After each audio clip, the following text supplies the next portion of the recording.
नमस्कार राज्यातील कर्मचारी बंधू आणि भगिनींनो, निवडणुकीचा निकाल लागलेला आहे आणि आता लवकरच सरकार बसणार आहे आणि कर्मचाऱ्यांच्या बदलीचे सुधारित वेळापत्रक आलेलं आहे। निवडणुकीनंतर आता बदल्यास वेग येणार आहे। सर्व कर्मचाऱ्यांसाठी महत्त्वाची बातमी आहे। व्हिडिओ पूर्ण बघा। चॅनलवर पहिल्यांदा आला असाल तर प्लीज सबस्क्राइब करून बेल बटन दाबायला विसरू नका। तर चला व्हिडिओला सुरुवात करूया।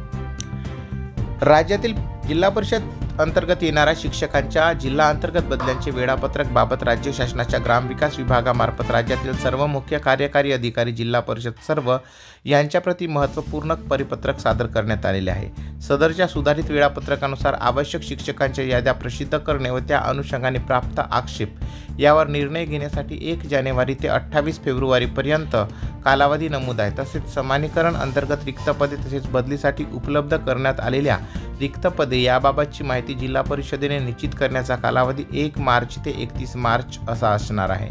तसेच बदलीकरिता आवश्यक सर्व डाटा जिल्हा परिषदेने तयार करून तो डाटा विन्सिस कंपनीस उपलब्ध करून देण्याकरिता दिनांक 1 एप्रिल ते 20 एप्रिल असा कालावधी नमूद आहे। तसेच बदलीचा टप्पा 1 हा 21 एप्रिल ते 27 एप्रिल दरम्यान असणार आहे।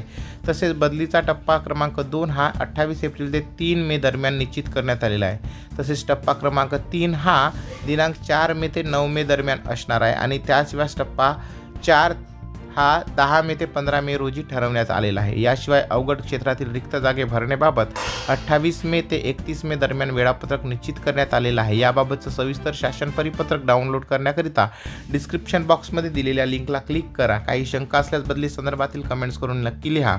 जे काही नवीन बदल होतील, नियम बदल होतील, त्या नियमाबद्दलचा व्यवस्थित व्हिडिओ बनवला जाईल। त्याकरिता चॅनलला प्लीज सबस्क्राइब करा आणि सर्व शिक्षकांपर्यंत पोहोचवा। धन्यवाद। व्हिडिओ आवडला लाईक शेअर करा। परत भेटूया अशाच एका सुंदर व्हिडिओ सोबत। तोपर्यंत जय महाराष्ट्र, जय हिंद, वंदे मातरम।